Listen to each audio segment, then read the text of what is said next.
Hello and welcome to this video. On this video, I'm going to be looking at 10 bands or artists that are not of this earth. Yes, artists and bands. We're always looking at, basically earth-based bands on this channel. People that were born on the earth and grew up on the earth. They got all the earth values, and of course, a want to be more inclusive, I thought I should do a list that looks at the more, extraterrestrial music outfits. Now, of course, when we look at extraterrestrial music outfits, there are quite a few to choose from that are actually from another planet. But then we have our own homegrown bands that have ventured out into space and returned in some way, shape or forms. And then some bands that we just have no idea who they are or what they are, and we can only assume that they are so strange because they are not of this earth. So that's what the list is going to be. This is going to be a strange list from out of space. And also, in an effort to really, join in with the fun, I suppose, I had an extraterrestrial encounter the other day. And I will tell you about it at the end of the video. If you want to stick around, it'll be very interesting for you. Very, very interesting. So, let's kick off, shall we? At number 10, I have Man or Astroman. So, when I did this list, I could only think of 9 artists that I want to be. I was stuck for number 10. And so I did a little bit of Googling.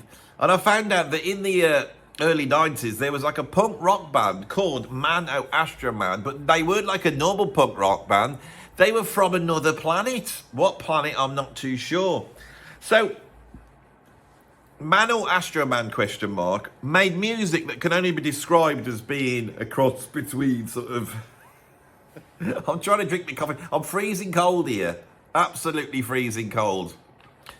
Which is not a sign of extraterrestrial encounters, is it? That's more a sign of ghostly encounters. If there's bloody ghosts here, they're here all the bloody time. It's so freezing. So I made myself a cup of coffee, which is giving me a little bit of wind.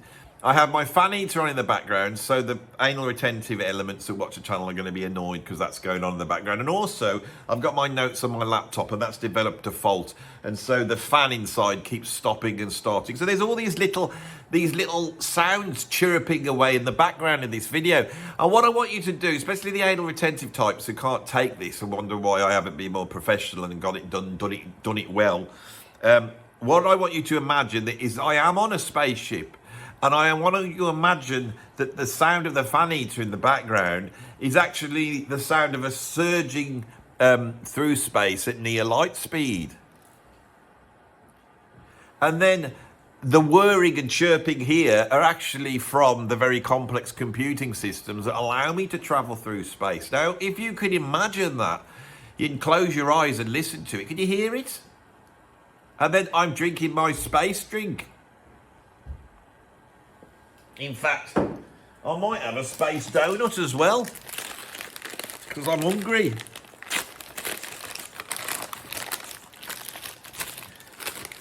These were given me by the Galactic Federation, and they have all the food nutrients you need.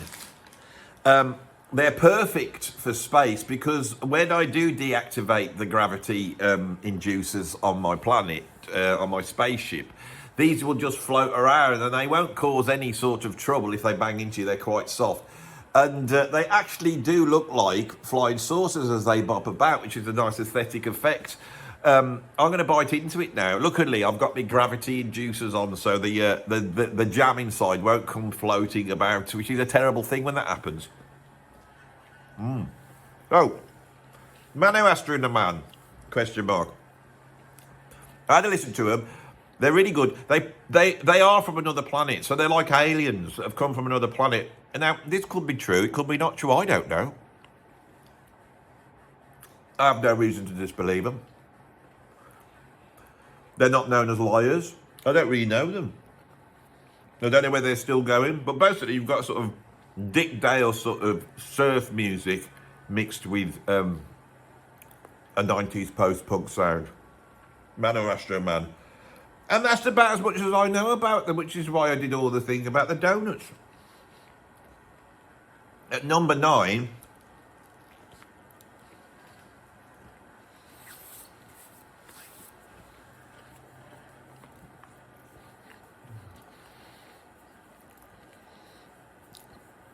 You're just trying to get on their nerves now, Andy. Stop it. Stop showing off. At number 9, I have Henge. Henge are a relatively new band, or they were a relatively new band for my channel. They've probably only been going for like 20 years or something. And so that, for me, being an older man, is a relatively new band. But in Henge's case, they are actually aliens. And I know this because I've seen them live and I'm a big fan of Henge. Not only have I spoken about them many a time on this channel, but even their lead singer, who is an alien but has human form, has been on the channel. You could go and check it out. I've done an interview with him, and very entertaining and insightful he was. Henge have got a new album out at the moment, I do believe. And actually, if you stay to the end, you might find that the recent close encounter of, I would say, the first kind, maybe the second kind, had to do with Henge and to do with their new album that was quite interesting. So stick around for that, because it's very strange. It'll blow your mind.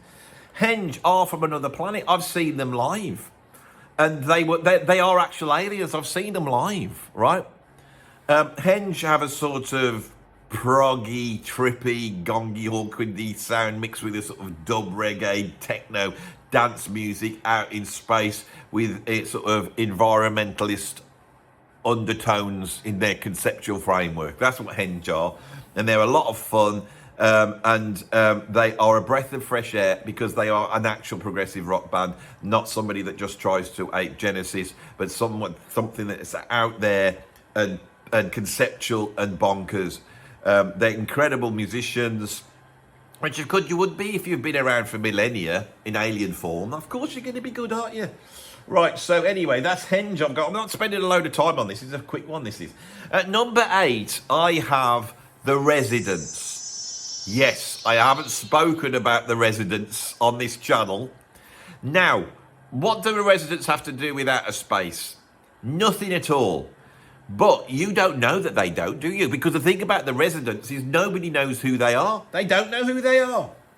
Right, so with The Residents, that's what I'm having a problem with my bloody computer. What's happening now?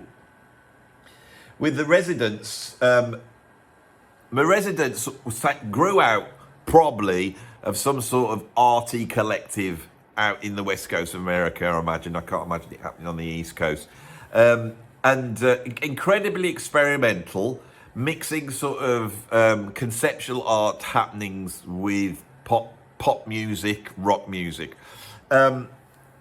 They eventually coalesce around a lineup, but we've never really known who this lineup is. It's a complete mystery because when they appear, they usually appear in some sort of strange form, which is why I think they could well be aliens. Their most famous form that they appear in is as a band where instead of heads, they've got these huge eyeballs that are dressed in top hat and tails. You know that band? Yes, The Residents. That's the one.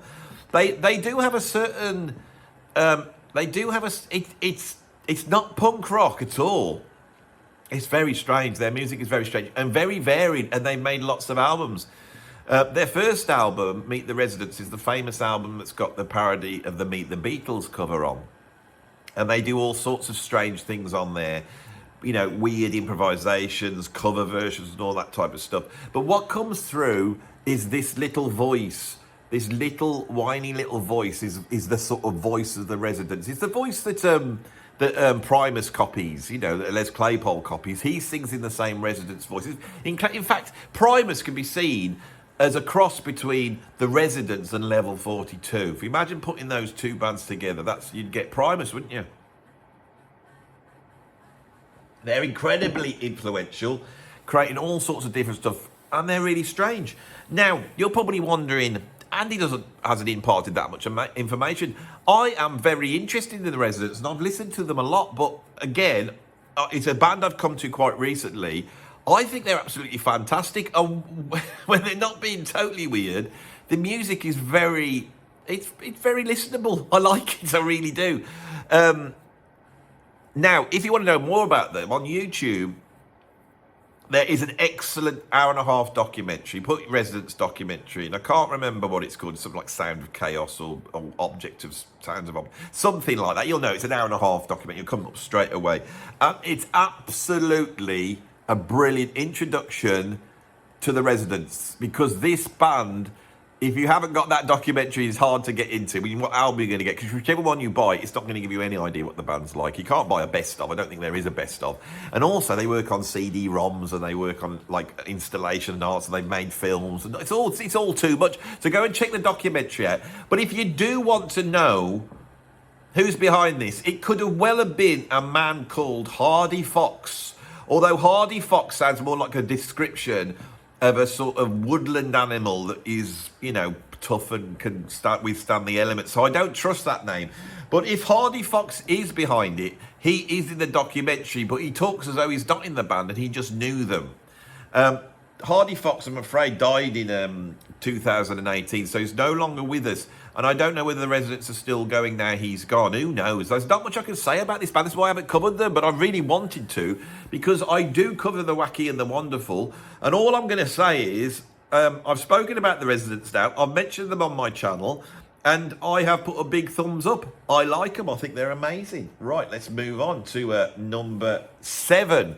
You know, so from the sublime to the ridiculous. We're going to talk about ELO. I've never spoken about ELO on the channel, and suddenly I'm talking about them all the time. You can't see, but right in the background somewhere, I've actually got Kelly Grocut's chair. Can you see it right? It's right there, look. If I get my finger a bit lit, it's right there. That's Kelly Grocut's chair, the actual chair of Kelly Grocut from ELO. Now, ELO start off as a Brummy band, don't they? They're not from outer space, are they? They're from Birmingham. And so why would you say they're from outer space? But they're an example, a classic example of a band that goes out to space, right? They make all these albums. They eventually develop this sort of cross between the Beatles and sort of light classical music, with these chugging cellos, vocal harmonies, catchy hooks, all the things that we expect from ELO. And then they make the album Out of the Blue, and that Out of the Blue is where they go off into space, don't they? Now, this is a theme that has worked for many a band, right? And I'm going to chase this through. Earth, Wind and Fire were doing a similar thing at the same time. And when they went out live ELO, they used to come down in a huge UFO. Now, they got this from, of course, George Clinton, Parliament-Funkadelic, who is on this list later on, very high up, because they really delve into this. But this is an example of a rock band exploring the outer limits. And even a pop band like that can go and explore the outer limits. Now, when they went out of the outer limits, Out of the Blue, that's the way the album could do it. You can see on the cover, you suddenly there with this UFO, and that's the ELO, they're in this UFO, they're off flying about, you know. When they return, what happens to them? I'll tell you what happens to them. They turn into a disco band, and all the better for it. And me, for all my proggy loves and wanting to like, you know, the first 3 or 4 albums where they are much more closer to being a progressive rock band, disco's the magic element. Now, of course, disco is it's the kryptonite of prog. It's not punk. Prog is punk's the antithesis of prog, but the actual kryptonite, the thing that comes along and just goes prog, is disco, right? That's what it is. And a lot of the bands that survived from the progressive rock realm were the ones who embraced disco. And ELO, I think, are probably the purest example of a progressive rock aesthetic and conceptual, you know, view, sort of outer limits view, combined with a disco beat, which they do very, very well. I'm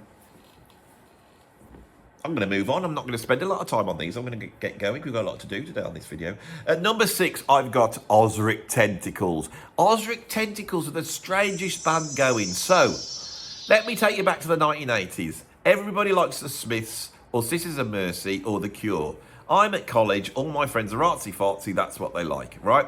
I go to parties, and I don't look like a goth. I look like a hippie. I got long hair that I haven't washed or tended to very well, and it's in sort of a semi-dreadlock state. I've got a very wispy beard, much like I've got now. Wispy beard, but not neatened up around here, just sort of sprigging out. Flared trousers. I used to wear like a big white shirt, you know, and I'm walking around in a flouncy way. And what bands was I listening to at this point? Well, all sorts of bands, really, as you know, because this channel's based around those bands. But I always used to carry with me a cassette tape, or a number of cassette tapes, which covered the work of Gong, who we're going to be talking about in a minute. Now, Gong were this sort of hippie band from the 1970s, totally out of step with the 1980s sort of buttoned up, you know, shirt buttoned up, you know, being dancing up. They were the complete opposite. And I would turn up to parties, right, and I would bring my cassette tape of Gong in, and I would put it on, and everyone would not know what to do because it was so wild and wacky and strange. And when I did, it was like a calling card. These sort of hippies would certainly come out the woodwork. And I found out that they had, up in Wolverhampton, in one of the clubs, a night called the Psychedelic Society, which I joined, and I started to go up to the Psychedelic Society to hang out. And they eventually asked me to DJ. Now, they were playing stuff that was pretty out there, but nothing like I was playing. And I can remember, they asked me to DJ, and I did a slot up there. I can remember I played Ja Hosner by Frank Zappa. I played some Gong. I do believe I played something off the Public Image Limited album. I think I played Rise off that. And I played a ton of Gong. Anyway, all these hippies came out of the woodwork, and they all came up to me, and they were all going, "Oh, shaking my hand, are you into all this stuff?" And you could tell something was going on. Now, this was going to eventually turn into the whole New Age Traveller thing, which had come out of the sort of, when house music arrived in the UK, it was turned into some sort of hippie English Woodstock thing. Now, within this, right, when the dance music thing happened, Gong and all that Steve Hillage, they get a resurgence. And Steve Hillage actually starts working with System 7. And this is the first inkling that contemporary culture could look back at 70s prog with a sort of a fondness and a want to know more. And in the midst of this appears this band Ozric Tentacles, right? Ozric Tentacles come out, they're almost like a homemade band, right? And they come to my university to play, and I go and see them. And what they sounded pretty much like Gong, but crossed with the orb and sort of dub reggae, with these incredible long guitar solos, spacey guitar solos. Ozric Tentacles held their position through the late 1980s, the 1990s. They're still going now. I went to see them live the other day, and it's the incredible experience. And Ozric Tentacles are, without doubt, in the 1980s, are one of those bands that held up the banner of cosmic music. And I haven't said much about them. I absolutely love them. The album to get is the famous one is Jurassic Shift, if you want to go and get an album. They're all amazing. And that's it. I've done Ozric Tentacles. Now, Ozric Tentacles weren't just coming out of Gong, were they? They were coming out of bands like Hawkwind, and that's what I've got at number 5, Hawkwind. Now, Hawkwind are a strange band to me. I do really like them, right? I've only ever owned 2 albums by Hawkwind, which is why I don't speak about them very much, but I do like them. I had a sort of best of budget album called, I think it was called Masters of the Universe, and it had Orgone Accumulator on it, and it had a track called Sonic Attack, which was actually like this sort of futuristic emergency, where if you didn't do what they said, you would have all sorts of things happening to you, including having an orgasm. I'm sure it says, that all bodies will be brought to orgasm. I think, what the hell they're going on about? I bought this as a young man. I thought, what's they going on about the Hawkwind? Later on, I got the album that's got Ginger Baker on, which is, I forgot the bloody name of it. And I still own that album. It'll come to me. It's one word. Not Invocations. Not Interstellar. It's something like that. Now I'm explaining you my past and my sort of 1980s love of the sort of bands we're talking about. You might now know why my memory's not so good anyway. The point is, Hawkwind, absolutely amazing. My Masters of the Universe album, I can remember taking it down to a record shop, and I didn't get much money for it because it was cheap when it came out anyway. And I think I probably swapped it or put it towards, I don't know, maybe a David Sanborn album or something at the time. And that was a mistake. I really wish I had it because I used to listen to it a lot. If I ever can find that album, it's not the classic album. That was just the best of it. You want, is it Space Ritual or In Search of Space? But they have this spacey thing Hawkwinds do. It's well worth mentioning Stacia at this point. I'll have a bit more of my donut. Because Stacia was this lady that they got. She was a statuesque lady that they got. And she would do interpretive dance on stage with Hawkwind. And she was quite tall, and she was definitely well built. And I can't believe they did it. But she became one of the band, really. I think Stacia was. I never saw him with Stacia. I was too young. I'm glad I did it, really. It's not something a young man should see. Not without having a manly talk from an older mentor. At number 4, I've got Pink Floyd.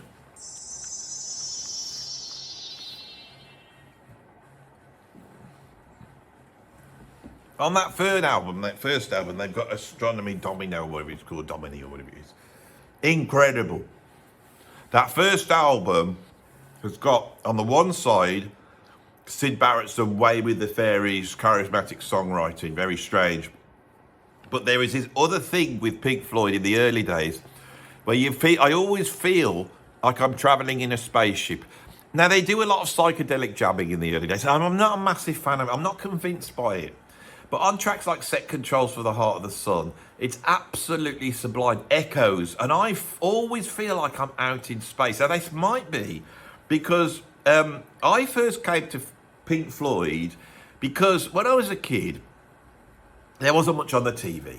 You know, so we get up in the morning, we put the telly on, there's not much on really. I mean, there actually is not anything on because the TV would come on at certain points and then go off. And it was one weekend, you know, me and my brother were there, switched BBC 2 on, and there's this film about surfing called The Crystal Voyager. And in there's a sequence where it's shot underwater and it's got and it's like going out into space. It's all psychedelic swirly. And the soundtrack to that was Pink Floyd, and that was the first time I heard Pink Floyd. And from there, when I got a little bit older and realised it was Pink Floyd and who they are, I went out and bought Dark Side of the Moon, and at that point I saw Live at Pompeii. And for me, Echoes on Live at Pompeii is Pink Floyd's greatest moment. In fact, I believe that I don't know if you can get an album of Live at Pompeii, but I would say that's even greater than Dark Side of the Moon. Dark Side of the Moon is an experience that it works very well. But in being an experience and so specific, you miss out on the spaciness and out there, you know, because it's much more about existentialist dread, isn't it, and the void. Whereas I really like that Pink Floyd out in space sound that they have. And so, you know, a lot of people think I don't like Pink Floyd. I do really, really like Pink Floyd. But on those first 6 albums, there are a lot of bits where they don't pull it off and it really is just flapping around. And they're not Stockhausen and they are not Miles Davis. So, you know, playing-wise, it can get a bit noodly. I think that was really shown up when you watched or listen to the recordings of Frank Zappa on stage jamming with Pink Floyd. And Zappa's at another level. It's another level of improvisation. And then later on, I mean, once you get to Wish You Were Here, I know everyone loves them, Wish You Were Here, Animals. I always used to think I liked Animals, but I put it on the other day and it's just dull because it doesn't have the trippiness of that magical period. But an album I am starting to warm to that I didn't used to like is Obscured by Clouds, because it's a really good joiner between the space rock of the first few albums and Dark Side of the Moon. It's a very quiet album, but I'm starting to warm to that. So my opinion is changing. That's who I have at number 4, is Pink Floyd. At number 3, I have the aforementioned Gong. David Allen, one of the geniuses of space rock. David Allen, of course, was part of the Canterbury set, wasn't he? And he was an original member in Soft Machine. And he wasn't in there, I think it's actually Wildflowers. He wasn't there for too long because he then goes over to France And for some reason, they wouldn't let him back into the UK. Now, he was actually Australian. And this is the interesting thing about Gong, is that you can definitely centre them in the Canterbury scene, but there's something other about them. And what there is a whole ton of Frenchness there that comes from his stay in France, where he forms the band Gong, and he has all these French musicians, like Didier Malherbe, who he discovers living in a cave or something. And his Australianness as well. And it's a punning combination, which I think makes Gong one of themselves. Now, the first few albums are sort of, well, the first album is a bit widdly. Camembert Electric is always also a little bit like that. But on Camembert Electric, especially on You Can't Kill Me, they suddenly discover this thing, and it is right out in space. And then they create the Flying Teapot trilogy, which I would say is the summit, the Sgt. Pepper of space rock. And with this, they're one of these bands that creates a whole mythology. Now, they're not saying that they are the aliens at all, but you wonder, when you look at the Flying Teapot lore, Lore, that exists there, because this is the thing about bands that say they're from outer space. And then we all laugh and say, well, they're not from outer space, are they? We all laugh. Because it can't be true, because in our materialist universe, we know that can't be the case. But art doesn't operate like that. Now, the philosopher that tried to explain this was Bertrand Russell, who was having a tussle with another philosopher, where they were saying, what if there was an invisible hippopotamus in the room? How do we know it was there? One of these sort of philosophical questions that clever people get involved in. And Bertrand Russell posited the Flying Teapot. There could be a flying teapot flying around the sun with aliens in it. But we have no knowledge that it exists, so to us, we can't say it exists. Well, what what Gong do on these three albums is they wish it into being. And that's the difference between art and science. And over these three albums, we start to see this idea of aliens coming to Earth and changing Earth and making human beings through some sort of psychedelic experience advance. That comes from Gong. If I get serious on this video, this idea is really coming, I think, from the bands we got at the top of this list. It's Gong, and then at number 2, I have Parliament-Funkadelic. So George Clinton was in a doo-wop band called Parliament in the 60s. But he gets involved in the sort of psychedelic drug scene, and he gets involved in the whole rock scene that's happening in the late 60s, bands like MC5. And he decides to take sort of a bit of James Brown, Sly and the Family Stone, and mix it together with his psychedelic band. And he forms two bands. One is Parliament, and the other one, which is a more commercial, dancey end of this. And the other one's Funkadelic, which is a much more dark, psychedelic, trippy, almost proggy band.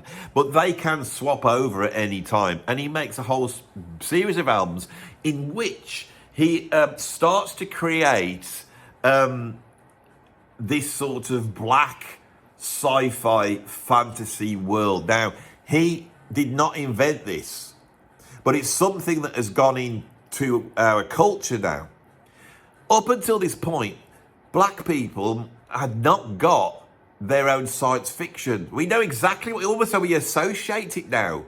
This is from George Clinton.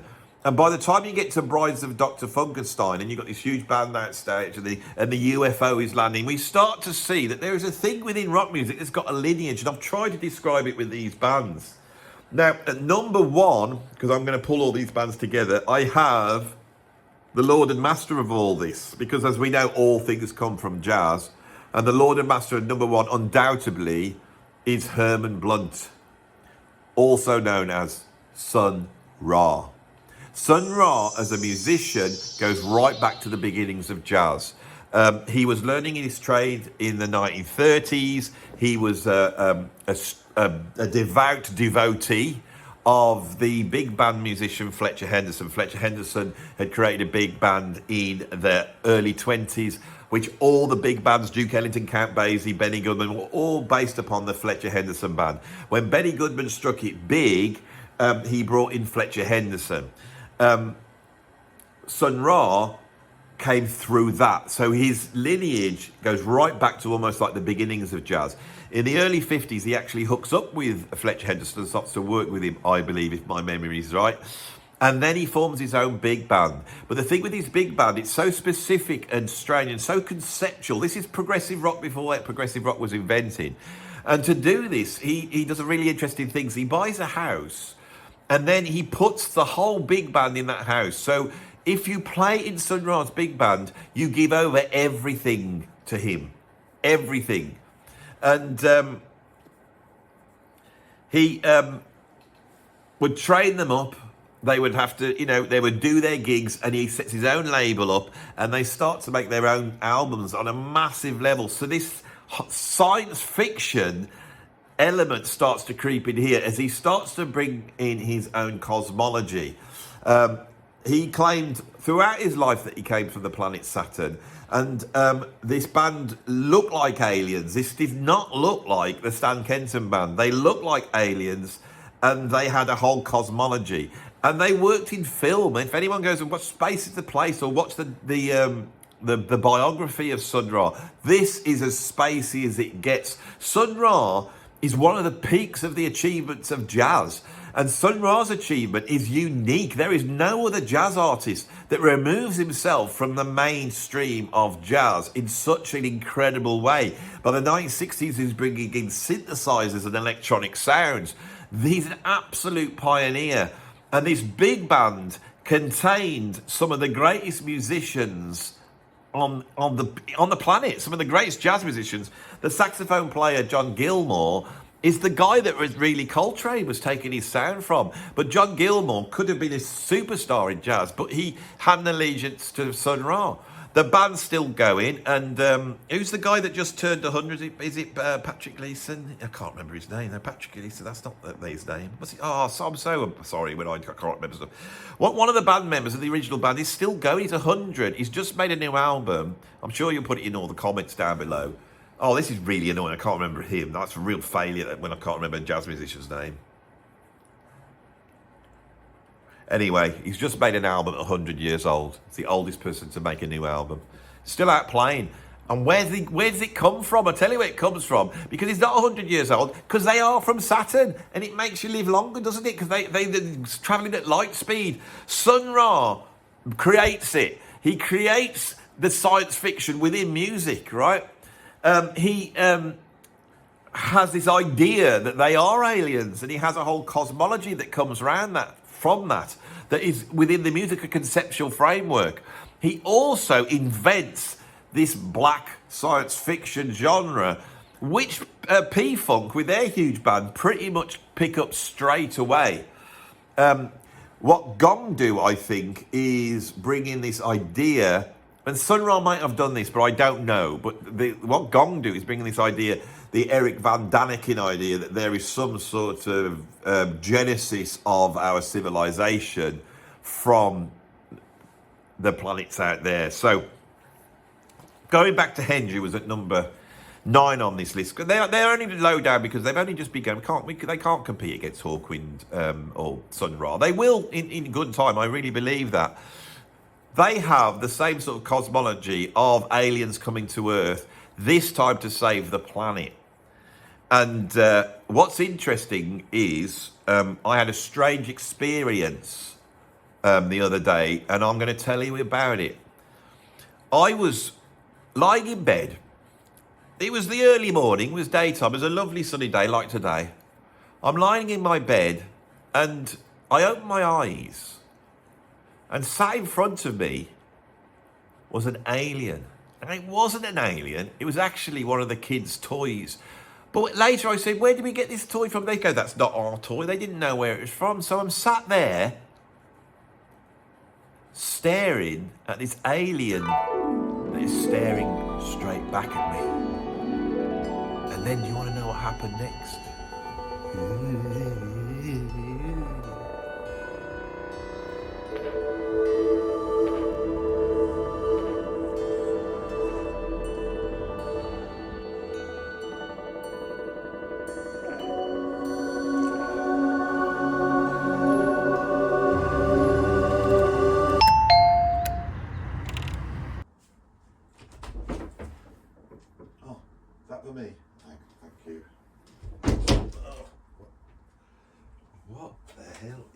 this? What has the postman brought me today? This looks like it's from the 1960s. It's making a sound.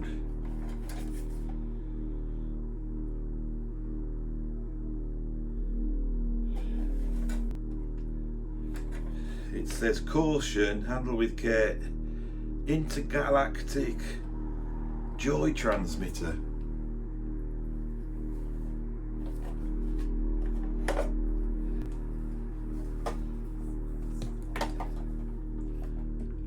Oh, that's quite incredible. Wow. Wow. Well, this meant what? What is this?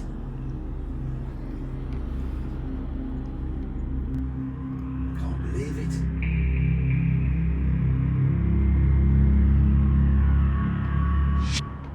Where's it gone?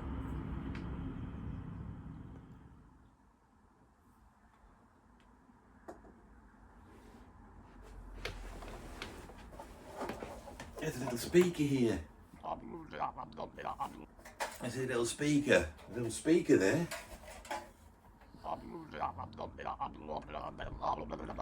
It just says put your hands out flat, like this. And close your eyes.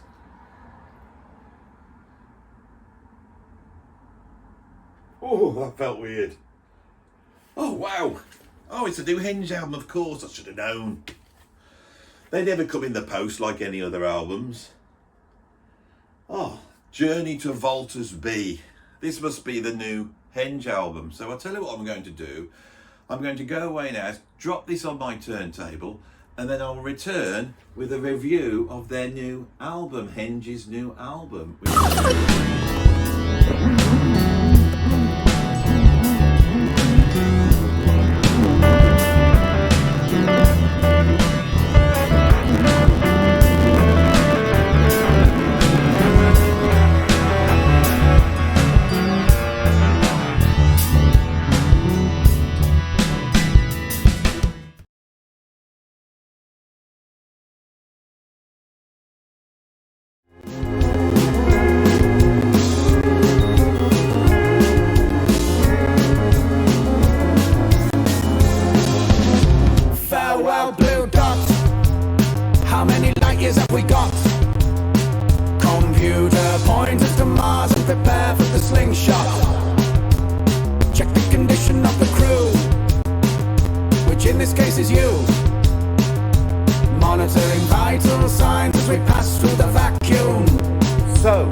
Henge album,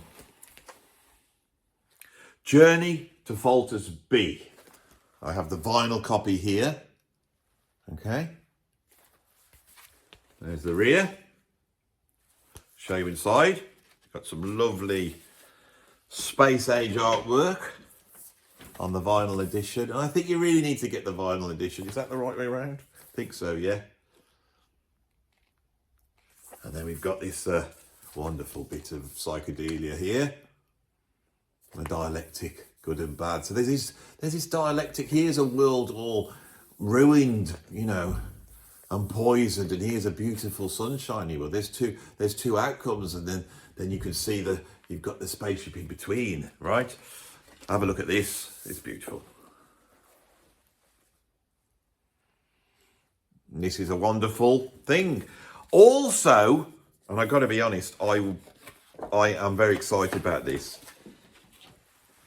This is the sort of thing I would have loved when I was about sort of 10, 11 years old. There's a couple of things in here that I've only just looked at and seen something else. I don't even know what that is. So that'll be a surprise.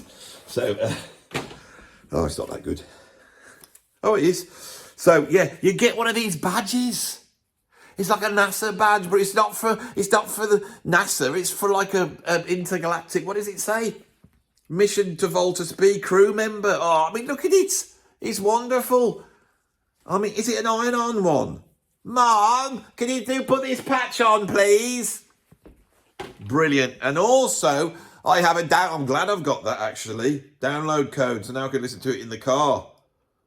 Bandcamp download code. All very good. So, what's this album about? It's a concept album. And it tells a story of a journey to Voltus B. And when they get there, there is, I think, a quest. I'm not great at listening to lyrics on the phone. I've listened to this album 3 times, but I feel there's a journey to this planet, Voltus B. And when you get there, there's 2 endings. What do you mean there's 2 endings? There's actually 2 endings. When you listen to the album, right? And when you go on to side 2 has got 2 grooves, not 1. And so fate plays its hand, and you may get one side that sounds that it's got the power of the atom, nuclear winter, or it might go into the other group and you get the power of the atom, nuclear fusion. And so there's a message to this, even though there's a lot of silliness, a lot of intergalactic tomfoolery. There's also a message to this album, but we'll get onto that at the end of the video. What do I think of the music? The music's fantastic. Henge are a proper progressive rock band, okay? And they have 3 things that I like to see in progressive rock that you rarely see. 1, they don't sound like Genesis or Hawkwind or I'll come and think of some prog bands like Yes or Pink Floyd. They have their own type of sound, without a doubt. That's the first thing. Second thing, they're groovy. You can dance to Henge. I think a lot of the original prog was very groovy, especially bands like Gong and Hawkwind and Genesis and Yes. They could funk it up a little bit. You know, you could bop to it. There was some sort of feel. Now it's most prog is just computerized, you know, dreck. So that's good. Also, they have a sense of humour. This is rooted much more in the Canterbury bands. There's a tongue-in-cheek there. There's a message and a seriousness there, but it is delivered in a way that is entertaining and fun. Okay? Listen to Henge as I have. When Henge first emerged, very interesting band. And they were pulling together a whole bunch of influences. He had a bit of that sort of Gong, sort of Hawkwind psychedelia. He had a bit of Sun Ra, you know, we're aliens, we come from outer space thing going on. You had a bit of sort of drum and bass, jungly, sort of whoopy bass lines. You had a bit of sort of techno, you know, and all that sort of keyboard, dance music, rave bit. And as Henge has developed as a band, they've explored those different areas, okay? And in doing that, there's been stuff I like more and stuff I like less, but it's all been great. What's happened with this is I feel that now they have been able to consolidate their sound, and the Henge sound is one sound, and then within that, they're able to do more.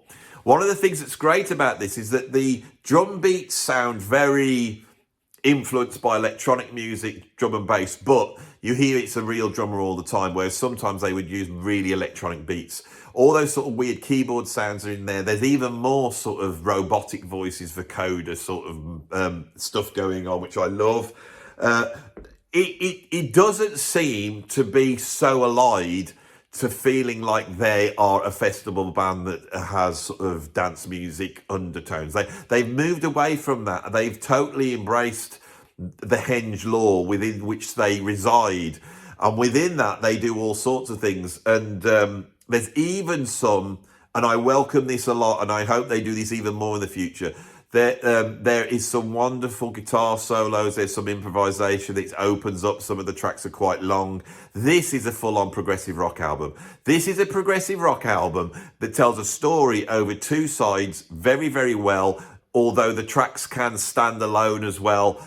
And it's got 2 endings. Who else has ever done this? This is incredible. Now, all my knowledgeable viewers will now put into the comments down below all the bands that have also done this. But this is a wonderful thing. I love it. I love it. All right. So this, for me, and I don't listen to that many modern albums, so it doesn't mean much. But this, for me, here we are, March. This is album of the year for me. There's nothing about this I don't like. I love it. What we really want now from Henge is the big double live album, don't we? I've seen them live and it's another experience, and they are just sound incredible live. This is what I like about this, that Henge are doing everything right.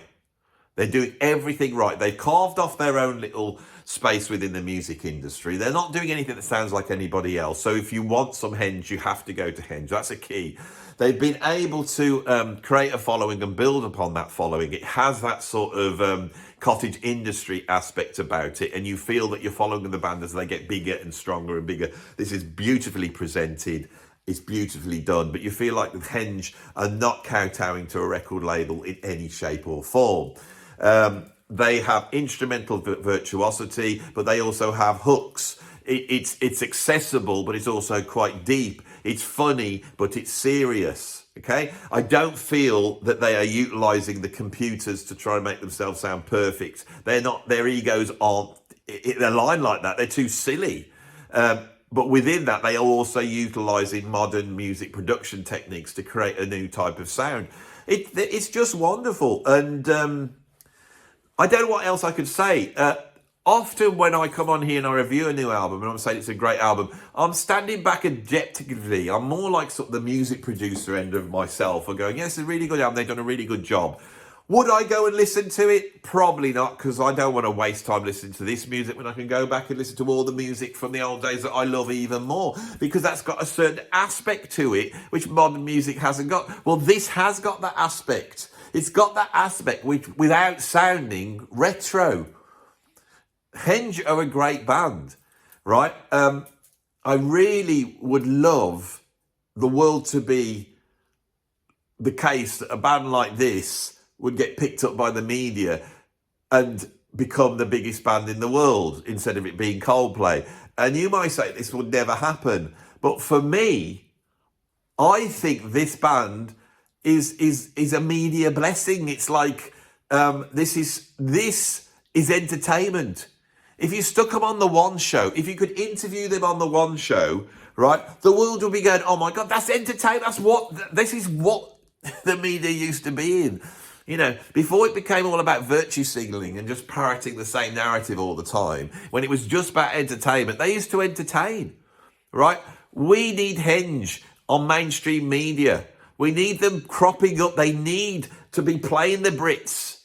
You know, not the same old saying though. They need to be seen. I honestly believe that this is not difficult music. This is highly entertaining music and it's fun music. And I think if you actually could get it to the masses, people would get into this band. I'm sure they would. I really think that's the case. I'm not reviewing some obscure fusion album that only I like because I can appreciate the way that the person's soloed through these difficult chords and the cool drum beats they're doing and how they're turning the beat around. It's not that. But for someone with a musicianly ear like me, a musicianly ear? For one of those ears, the other one isn't, but just the one ear that is, for someone who likes to hear that sort of richness musically and likes to have that in the music, I love it. This is great. I cannot give it a better review. The link is down below. Right now, before I go, I want to tell you about a certain thing. They've pushed the medium. In their own way, they've created something that can exist on vinyl, that can exist on CD, that can exist on the internet, but it also goes a little bit beyond that. It goes beyond that into the fact that this album is not set in stone. And every time you listen to it, you've got two experiences you can have rather than one. And of course, I love that because it points to the great dialectic, doesn't it? I love that, the law of three. How can a dialectic be the law of three? Well, I've spoken about it on the channel so much I can't be asked. And that's what I really love about this album. Okay, we're looking into the future of art. We're looking into the future of mankind. We're trying to negotiate a way into our future, and art should reflect that.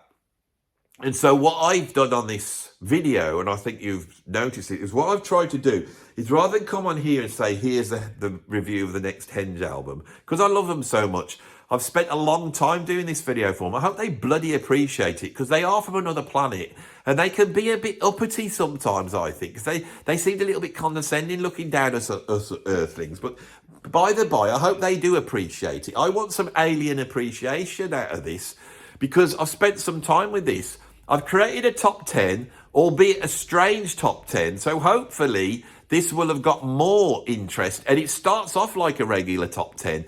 But then I've taken you on a journey. I've taken you out of the bounds of a top 10 YouTube video, haven't I? We've been on a little journey, haven't we? And we've been exploring the aesthetic and the esoteric. We've been exploring mysticism and magic. And that's what art is about. I've done it here, and I've landed you at the end of this review. I've tricked you in a way, but I hope I've tricked you in a way that you've enjoyed. And I hope you've got more out of this than just a review of me telling you whether the album's any good or not. I hope you come away with this thinking, oh yes, there's things going on here. And that YouTube and the internet could be used in this way. That a band like Henge could be integrated into the correct channels and be part of the entertainment. So, because with that in mind, I have them here. They've come in, Henge. They're not coming, sorry. Well, that would have been exciting. You can imagine aliens visiting me at the end of the video. I mean, I managed to get Sting to coming to one of the ends of the video. I mean, if Sting can do it, surely Henge can do it. They're going out on tour. Henge, I know you're watching it, you know, from your intergalactic spy hole up in the upper realms of our bloody atmosphere. Always floating around, they are watching Henge.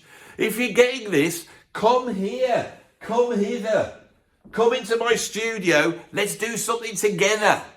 That's what I want from you. I don't want to pay you.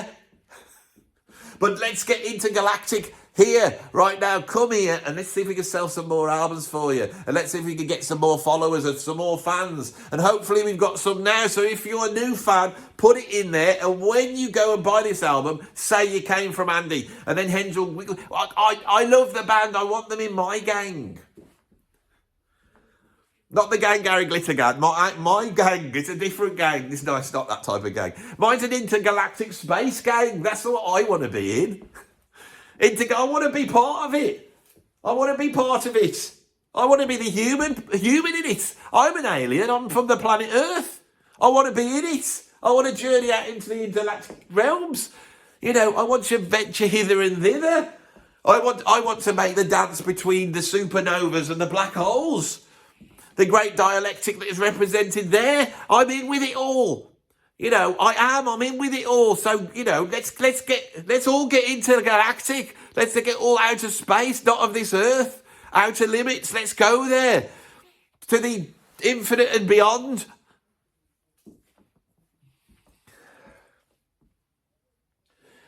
Thanks for watching this video. It's at the end now. The end. Been a strange one. I don't think anyone on YouTube's ever done a review video like this opulent. I mean, how bloody long is it? My mom's calling me now. In the old days when my mom called, I used to be on a phone because I used to have a camera and I'd answer and talk to my mom, and it was quite an entertaining thing. But if I do that, they stop the video, so I can't answer her. So she just thinks that I'm dead at the moment or something's bad's happening to me. Because even though I'm nearly 60 years old, she still thinks that bad things are happening to me. That's what moms do. Moms do that, you know. And it's a good thing that the moms do that they look after you. You need moms looking after people. We need aliens looking after Earth and keeping a watch over us and just nudging us down the right path. And we also need moms looking after us. And that's my big message at the end of this video. So if you like that message, and you can't not like that message, then put a like on the video, put some subscribing going on if you haven't subscribed. And what else can you do? You can go to my Patreon and support me there. You can go to my Substack and support me there. You can support me financially by putting some money into here. And another thing, if you watch at the end, which is your proper fan, I know I've got my patrons. I don't want to fleece them anymore. I'm fleecing enough money out of my viewers now. But there is this membership thing. And what the members would get means that as soon as the video's put up, now it's perfect for me because I do a lot of videos and they usually get announced 2 weeks before. Now, if you became a member, and I don't know whether the ads are not there, we need to find this out, but if a membership will be good, it means that you could just say, oh, I'm a member, I can just watch that now. And then I don't have to watch it with the hoi polloi when it comes out in the mainstream. I can watch it first and I can walk around, you know, go to my local garden centre on the weekend, walking around all proud, going, you lot, you don't realise. I've already watched Andy's video. You haven't. I know what the best progressive rock musician that wore a kilt is. I watched that in top 10 and I know what it is. I know what the number one is. It's probably Fish, isn't it? I haven't thought about it. I know that you lot don't, looking at all your flowers and picking up a bag of compost. But I do because I'm a member. I don't know whether to do it, you see. I don't know whether to do it. Because people like that, they like to be in gangs, don't they? I've said this. Oh, it's all coming together at the end of the video, isn't it? But anyway, we're done. Right, I'm going to now... I'm going to vaporise and go back to my spaceship. That's what I'm going to do now. So we can have a nice special effect right at the end. So are we ready to go? Goodbye, everybody. Goodbye.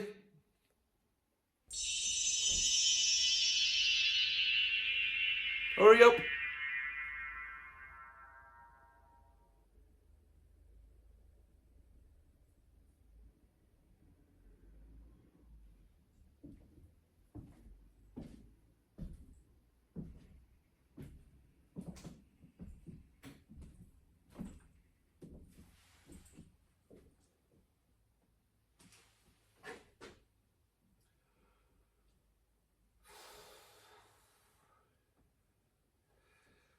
My life's gone weird.